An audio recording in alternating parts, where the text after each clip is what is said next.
तो ठीक है बच्चों, कल तक की क्लास में हम लोगों ने जितने टॉपिक्स कवर किए थे उसमें हमने पूरा का पूरा सोल प्रोप्राइटरशिप डिस्कस कर लिया था। एक लौता मालिक वाला बिजनेस सोल प्रोप्राइटरशिप कहलाता है। उसके nature, feature, characteristics, merits and demerits सब डिस्कस हो गए। आज हम लोग जो देखने वाले हैं उस टाइप ऑफ बिजनेस ऑर्गेनाइजेशन का नाम होता है जॉइंट हिंदू फैमिली बिजनेस। नाम सुन के क्या लग रहा है कि जॉइंट फैमिली बिजनेस जो होता होगा उसको बोलते होंगे। क्या हो रहा है ना, ये पुराने जमाने से ये भारत में हिंदू परिवारों में प्रचलित था कि दादाजी बैठे हैं, वो मूवी देखे हो ना, हम साथ साथ हैं, वैसा वाला बिजनेस। दादाजी का एक ऑफिस, उसके नीचे पापा, बड़े पापा, चाचा का ऑफिस, फिर सब बच्चे लोग का ऑफिस, फिर उनकी जनरेशन, सदियों से सदियों तक चले आ रही जो बिजनेस रहती थी उसको जॉइंट हिंदू फैमिली बिजनेस बोल दिया गया। इसका मतलब ये नहीं कि इसको हिंदू लोग ही करते हैं, इसको कोई भी कर सकता है। ठीक है, it's a form of business organisation, उसका नाम है जॉइंट हिंदू फैमिली बिजनेस। जैसे एक स्वामी, एक ओनर, एक सिंगल प्रोप्राइटर को सोल प्रोप्राइटरशिप बोलते हैं।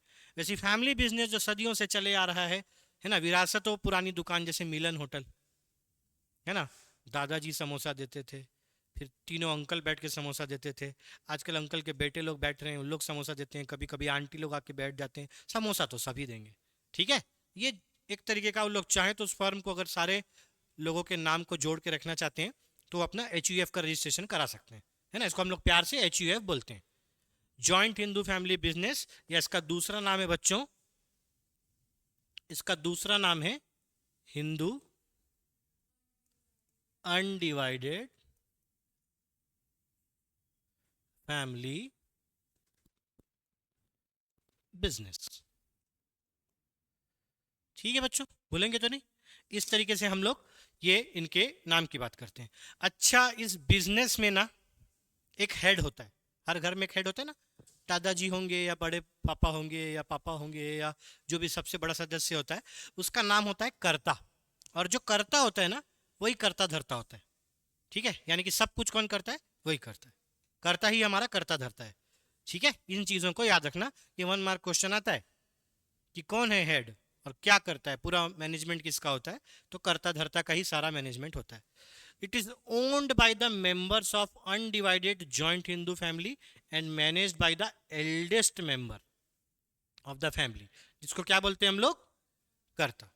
ठीक है, इसके अलग लॉ लगते हैं। अच्छा, आपको मैं बता दूं, सोल प्रोप्राइटरशिप का कोई ज़्यादा ऐसा कोई लॉ नहीं है, फ्लेक्सिबल है, बताया था कल, है ना। GST रजिस्ट्रेशन कराओ, काम चालू, है ना।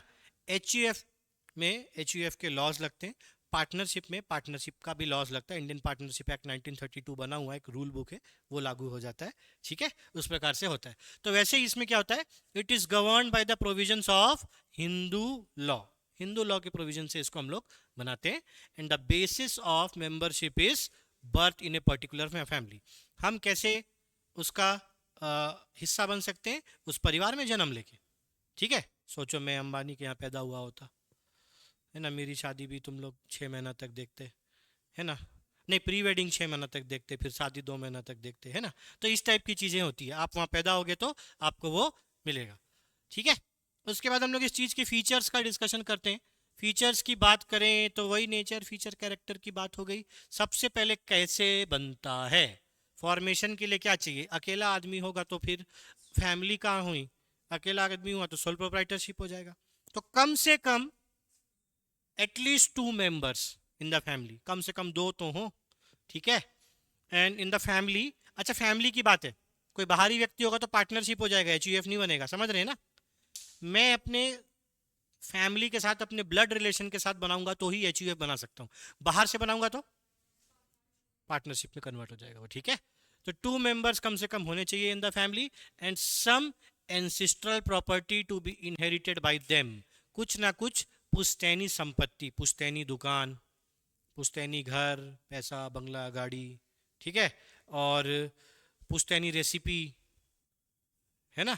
जैसे कि मिलन का समोसा का रेसिपी कहाँ, मेरे को तो कभी कभी लगता है मैं सीख जाऊँ, पर कितना भी ट्राई करो वैसा नहीं बना पाएंगे क्योंकि उनका पुश्तैनी रेसिपी है। ठीक है, तो इस टाइप की चीज़ें होती हैं। मेंबरशिप कैसे मिलता है, पैदा होते ही मिल जाता है भाई, वहाँ पैदा हुए तो मिल जाएगा। ठीक है, membership by birth, membership by birth. आप एच के मेंबर कैसे बनेंगे? आप छोटे से बच्चे हैं, पैदा हुए तो भी आप बर्थ मेंबर बन जाते हैं। माइनर बनोगे, माइनर बनोगे, काम नहीं करोगे, पर मेंबर तो बन गए ना। जैसे भारत में पैदा हुए और पहली सांस लिए, आप भारतीय हो गए, आपको फंडामेंटल राइट्स मिल गया, ठीक है। और आखिरी सांस लेते तक वो मैं नहीं दिखा पाऊंगा, है ना, तब तक आपको क्या रहेगा, सारे फंडामेंटल राइट्स मिलेंगे और आप भारतीय रहेंगे, ठीक है। तो मेंबरशिप बाय बर्थ होते हैं, इसके दो सिस्टम होते हैं, दो टाइप के सिस्टम होते हैं। बड़ा अजीब अजीब सा नाम है ना। दया भागा सिस्टम, जिसको कुछ लोग दया बंगा भी बोलते हैं, बट ये दया भागा सिस्टम है। और मितकर्षा या मितकाशा, ठीक है। मितकर्षा और दया भागा, जैसा लिखेंगे वैसा ही प्रोनाउंस करेंगे तो सही लिख पाएंगे, है ना। हमको प्रोनाउंसिएशन में नहीं जाना है, हमको प्रोनाउंसिएशन में ही जाना है, ठीक है। प्रोनाउंसिएशन को छोड़ो, मारो गोली, जो लिखा है वही प्रोनाउंस करो, तब एग्जाम में सही लिखोगे। दया भागा, दया भागा, है ना, भागा मतलब टुकड़े, दया क्या पता क्या होता है, दया करके टुकड़े कर दिए, है ना। और मिता कशारा, मिता कशारा, मिता कशारा, ठीक है। मिता कारसा, करशा, अरे ठीक है यार छोड़ो, हिंदी नाम है, इंग्लिश में लिखाएगा तो ऐसे ही होगा, राम का रामा हो गई, ठीक है, वही चीज़ है। तो दया भागा क्या है? ये ऐसा सिस्टम है जो सिर्फ बंगाल में चलता है, थोड़ा सा नाम भी आपको बंगाली लगेगा, दया भागा, ठीक है, माछो खाबो टाइप का, तो वैसे ही नाम है ये। तो दया भागा सिस्टम जो है सब जगह चलता है, कहाँ पे? वेस्ट बंगाल के अंदर, और अलाउज बोथ। इसकी खासियत क्या है? बंगाली, अच्छा मतलब ये गलत हो जाएगा, नहीं बोलना चाहिए, चलो बोल देते हैं, क्या होगा। बंगाली फीमेल्स ना थोड़ी एक्टिव होती हैं, तेज होती हैं, है ना, डोमिनेंट होती हैं, है ना। तो इसलिए उन लोग बिजनेस में भी पार्टिसिपेट करती हैं। ऐसे याद रखना शॉर्टकट से, मैं किसी को वैसे बोल नहीं रहा हूँ, कोई बंगाली वंगाली होगा अब तो पूट के मारेगा मेरे को। होती है ना तेज, हाँ, बंगाली लड़कियाँ बहुत तेज होती हैं, ठीक है। और नहीं, मेरी एक दोस्त है, मैं देखा हूँ, लड़कियाँ बहुत तेज होती है बंगाली। तो बंगाली लड़कियाँ तेज होती हैं तो वो बिजनेस में पार्टिसिपेट करती हैं, ठीक है। ऐसे इसलिए बोल रहा हूं ताकि याद रहे कि क्वेश्चन आएगा कि कौन है जो both male and female members allow करता है, तो आपको याद होना चाहिए दया भागा, वेस्ट बंगाल नहीं, दया भागा, ठीक है। Mitakshara, it prevails all over India except West Bengal. और ये क्या करते हैं भाई, मैं नहीं बोल रहा हूँ, ये बोल रहा है, खाली मेल मेंबर्स मेंबर बनेंगे और काम करेंगे, लड़की लोग को नहीं बनाएंगे, ऐसा बोलते हैं, ठीक है। पुराने जमाने से सदियों से चली आ रही रीत है, थोड़ा सा तो आउटडेटेड हो गई होगा, ठीक है। लाइबिलिटी को बिल्कुल याद रखने का सरल तरीका, मेरी ऊट पटांग बातों को ही आपको याद रखना है, आंसर वहीं से बनेगा। करता ही करता धरता था, और करता धरता बच नहीं सकता, तो करता धरता की लाइबिलिटी अनलिमिटेड रहेगी। बाकी सब मेंबर्स की लाइबिलिटी उनके शेयर्स तक लिमिटेड रहती है बच्चों, ठीक है, भूलेंगे नहीं। करता हमारा करता धरता है, और करता धरता भाग नहीं सकता बिजनेस छोड़ के, तो क्योंकि वही नाम है, वही चेहरा है। तो कर्ता की लाइबिलिटी कितनी है बच्चों? Unlimited. But all other members की लाइबिलिटी लिमिटेड होती है to the extent of their share in property. मैं 20% का शेयर हूँ और मैं करता नहीं हूँ, तो मेरी लाइबिलिटी भी 20% की है। मैं करता हूँ, मैं ये नहीं बोल सकता मेरे को तो प्रॉफिट में 20% देते, नहीं, मैं करता हूँ, मैं चेहरा हूँ, मैं फेस हूँ, तो मेरी लाइबिलिटी कितनी है? अनलिमिटेड। सब अपना अपना हिस्सा छोड़ा के भाग जाएंगे, दादाजी फंस जाएंगे, ठीक है, ऐसे याद रखना है इसको। तो इसके बाद बात करते हैं कंटिन्यूटी की, इसकी कोई अंत सीमा है? परिवार तो चलते रहेगा, है ना, दादा, बेटा, पोता, पोते का बेटा, पोते के बेटे का बेटा, पोते के बेटे के बेटे का बेटा, जब तक बिजनेस आप स्वयं बंद करना नहीं चाहें, बिजनेस चलते ही रहेगा।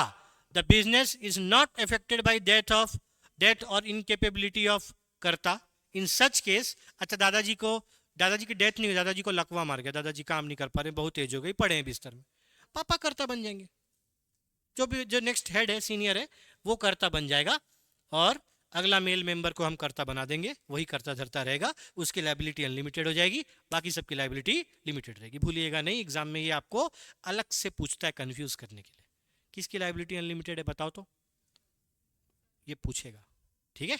उसके बाद माइनर मेंबर, हाँ बेटा, सोल प्रोप्राइटर में तो वो अकेला ही है, और क्या, ऐसे क्वेश्चन कैसे आएगा? क्वेश्चन ऐसे ही आएगा ना जिसका आंसर बन सकता है। वो ये पूछेगा कि एचयूएफ में किसकी लाइबिलिटी अनलिमिटेड होती है, या पूछेगा बताओ तो एचयूएफ में लाइबिलिटीज का क्या हिसाब किताब है, है ना। ऐसे क्वेश्चन कभी नहीं आएगा कि बताओ किस में अनलिमिटेड है। अगर आएगा तो लिख देना सोल प्रोप्राइटर में भी है और एचयूएफ के कर्ता की भी है। अपने मन में ख्याली पुलाव मत पकाओ, वो मैडम लोग सर लोग को करने दो स्कूल में, ठीक है। वो जो देंगे आप उसका डॉच करके आंसर देना। माइनर मेंबर, छोटे बच्चे यानी कि तुम लोग, ठीक है। माइनर मेंबर यानी कि 18 साल से छोटे टिरली टिरली बच्चे लोग जो होते हैं ना, the minor member can also become full fledged members in family business. आप में से ऐसे कितने लोग हैं जो दुकान में बैठते हैं? देखो एक जन आती नहीं है, सर पापा नहीं है, दुकान में बैठना है, सर गल्ला संभालना है, जब दुकान जाओ नोट गिनते रहता है खाली। 3 साल से तो यही कर रहा है वो, है ना, 10th 9th से। तो माइनर मेंबर भी एच में पार्टनर बन सकते हैं। फायदे क्या है भाई, देख लेते हैं जरा। घर का काम है, घर के लोग करेंगे, मस्त कंट्रोल रहेगा, घर वालों को चिल्ला भी सकते हैं चुप ऐसे करके, है ना। दुकान में भले किसी और को चिल्ला पाए ना चिल्ला पाए, इफेक्टिव कंट्रोल होता है। क्यों? क्योंकि karta can promptly take decision as he has the absolute decision making power. वैसे भी घर के सारे डिसीजन बड़े ही लेते हैं, है ना। हम तो खाली सजेशन देते हैं, हमको चिल्ला के चुप करा दिया जाता है ना। आप लोग सजेशन देते हो, डिसीजन तो पापा ही लेते हैं ना घर में, है ना। तो सीधी सी बात है ये। उसके बाद कंटिन्यूड बिजनेस एग्जिस्टेंस है, ये भी फायदा है। मेंबर्स में come and the members may go but the business tends to exist in infinity. जब तक आप चाहें नहीं तब तक बिजनेस बंद होगा ही नहीं, ठीक है। तो कंटिन्यूड बिजनेस एग्जिस्टेंस है। द डेथ लूनेसी ऑफ कर्ता, लूनेसी का मतलब कल बताया था ना, पगला जाना, ठीक है। That will not affect the business and next elder member will take up the position. अच्छा, फायदा की बात करें तो लिमिटेड लाइबिलिटी फायदा भी है। कैसे? अगर आप एक आदमी को छोड़ दो तो बाकी सबकी लाइबिलिटी क्या है? लिमिटेड है। तो बाकी लोग को तो फायदा भी है ना, वो बच सकते हैं। The liability of all members except karta is limited, तो it gives them a relief. फायदा है। हाँ भैया, 2 करोड़ का लोन ले लेते हैं, 10% मेरा शेयर है, 10 लाख में 20 लाख में पटा दूंगा, दादाजी जाएंगे जेल। जाने दे दादाजी को, तो सबको थोड़ी इतना रहता है। तो अगर दादाजी के लिए इतनी दया रहेगी तो तू फ्रॉड ही क्यों करेगा? समझना मेरी बात को, है ना। तो ये सारी चीजें होती है। फायदा है क्या? लाइबिलिटी लिमिटेड होने का फायदा भी है ना। अरे वरना पांचों जेल जाते ना, एक ही आदमी गया ना, बाकी 4 लोग गल्ले पे बैठेंगे ना, काम करेंगे, ठीक है। तो बड़े को फंसा दो और मजा करो, ऐसा बोलते हैं कि ये मेरिट है। उसके बाद क्या है? सीक्रेसी बनी रहती। क्यों? घर की बात घर की 4 दीवारों के अंदर रहेगी, बाहर तक नहीं जाएगी, है ना। वो बात अलग है, ऐसा रियलिटी में भी नहीं होता है ना। घर की सारी बात बाहर जाती है ना। इतने जोर जोर से चिल्लाते हैं घर वाले की पड़ोसी भी सब सुन लेते हैं, है ना। Complete secrecy regarding business decision can be maintained by कर्ता, है ना। तो सीक्रेसी तो मेंटेन किया जा सकता है। इसके अलावा लॉयल्टी और कोऑपरेशन होता है, क्योंकि आदमी किसी के साथ भी धोखा कर सकता है। अपने परिवार में धोखा करने के पहले कई बार सोचेगा, है ना। एकदम ही जब नीच हो जाएगा आदमी, तभी अपने घर वालों को, सगे खून को धोखा देगा, वरना नहीं यार, मेरा भाई है, मेरे पापा है, मेरे चाचा है, ऐसा आता है फीलिंग एक बार, है ना। तो it helps in securing better cooperation and loyalty from the members who run the business. लेकिन अगर सोचो साथ में काम कर रहे हैं और परिवार नहीं है जाए भाड़ में बॉस, हमको क्या है, आग लगे बस्ती में, हम अपनी मस्ती में, है ना। वही हिसाब हो जाता है ना। तो इसीलिए काम एच का है तो ज़्यादा अच्छा है, ठीक है। हम लोग को देखो, हम लोग कोचिंग में कोई बाहर वाला नहीं रखे, सब अपने अपने घर परिवार वाले, ठीक है। एक सर हैं तो उनकी वाइफ है, फिर एक दूसरे सर हैं तो उनकी वाइफ है, फिर एक दूसरे सर की बहन है, और मैं अकेला हूँ, ठीक है। ये लोग मेरे को क्या बोलते हैं, बायो टीचर ढूंढ के शादी कर लो। हमारे पास बायो टीचर नहीं है बाहर से लाएंगे ही नहीं बोल के। क्यों? क्योंकि लॉयल्टी एंड कोऑपरेशन, ठीक है। उसके बाद डीमेरिट्स। डीमेरिट्स क्या है? नुकसान भी। तो नुकसान कैसे है? नुकसान ये भी है कि कैपिटल लिमिटेड है, घर का पैसा, है ना। कितना इच्छा होगा, जितना होगा उतना ही होगा, लिमिटेड कैपिटल है। शॉर्टेज ऑफ कैपिटल होती है, लिमिटेड एंसेस्ट्रल प्रॉपर्टी होती है, घर एक है और भाई 5 हैं, है ना। तो ये थोड़ा सा दिक्कत होता है। और नुकसान बेचारा जो अभी परेशान हो रहा था ये, अरे सर दादाजी तो फंस गए, तो वो क्या है? डिमेरिट्स है, ठीक है। कि अनलिमिटेड लाइबिलिटी ऑफ करता, इससे क्या होता है? It makes him less creative. दादाजी डर डर के फूक फूक के कदम रखते हैं, अरे फंसूंगा तो मैं ही आखिरी में करके, ठीक है। डोमिनेंस ऑफ करता, कभी कभी करता करता धरता होने का फायदा भी उठाता है। आप सबके साथ जीवन में घर में होता होगा, बाप को मत सिखा क्या करना है, हुआ है कि नहीं, है ना, तू चुप रहे, तुम चुप रहो बिल्कुल, कीप क्वाइट, शट अप, चुप, फट, होता है कि नहीं, ज्यादा ज्ञान मत दे, बाप हूं तेरा, हुआ है ना ऐसा सबके साथ कभी ना कभी, है ना। तो यही सारी चीजें होती हैं, डोमिनेंस ऑफ कर्ता बिजनेस में बना रहता है। आप कोई नया सजेशन देना चाहोगे, घर वाले बोलेंगे भग, पैसा क्या तेरा बाप देगा, चुप बैठ, ऐसा होता है ना। तो karta sometimes ignore the valuable advice of other members and this may cause conflict among the members and may lead to break down of the family. कभी कभी झगड़ा इतना बढ़ जाता है कि परिवार भी टूट जाते हैं इस चक्कर में। ठीक है, आपने देखा होगा पिक्चरों में, ऐसा लाइव भी देखा होगा, आजू बाजू लोगों को बिजनेस में झगड़ा करके अलग अलग होता है ना। It's a part and parcel of life. परिवार है तो कभी ना कभी तो अलग भी होते हैं लोग, कभी कभी साथ भी रहते हैं, जैसा मंजूर हो जाए किस्मत को। उसके बाद हैस्टी डिसीजंस होते हैं। हैस्टी डिसीजन मतलब कभी कभी कुछ भी मनमानी डिसीजन ले लेते हैं करता, क्यों, क्योंकि ओवरबर्डन होता है, सारा काम उसको करना है, मालिक वो है, सारे डिसीजन उसको लेने।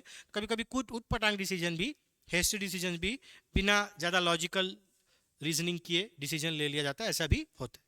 लिमिटेड मैनेजरियल स्किल्स ऑफ करता इज ऑल्सो ए प्रॉब्लम। दादाजी जितना सोच पाएंगे उतना ही सोचेंगे, आज के ज़माने से थोड़ी compete कर पाएंगे।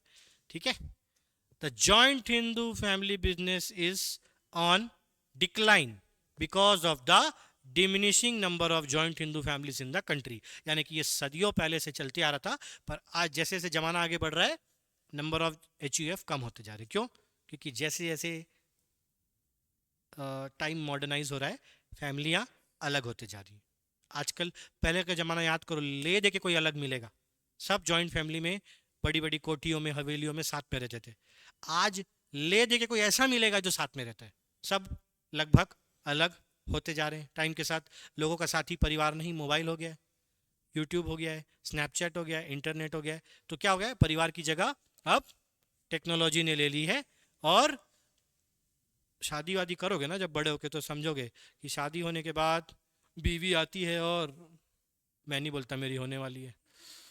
ठीक है, तो ऐसे हमारा HUF खत्म होता है। ठीक है, अगले टॉपिक की ओर बढ़ते हैं बच्चों।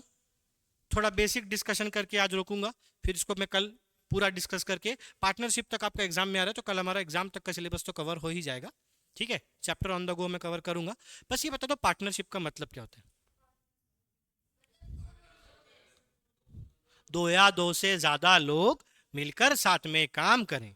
मिलकर साथ में काम करे का मतलब अपने एसेट्स और लाइबिलिटीज कंबाइन करें, अपने पैसे को कंबाइन करें और साथ में मिलके काम करें। उसको क्या बोलते हैं हम, पार्टनरशिप। टाइम है बाकी अभी बहुत जल्दी हो रही है जाने की, हाँ, तो इसको क्या बोलते हैं हम लोग, अच्छा, इसको हम लोग बोलते हैं पार्टनरशिप।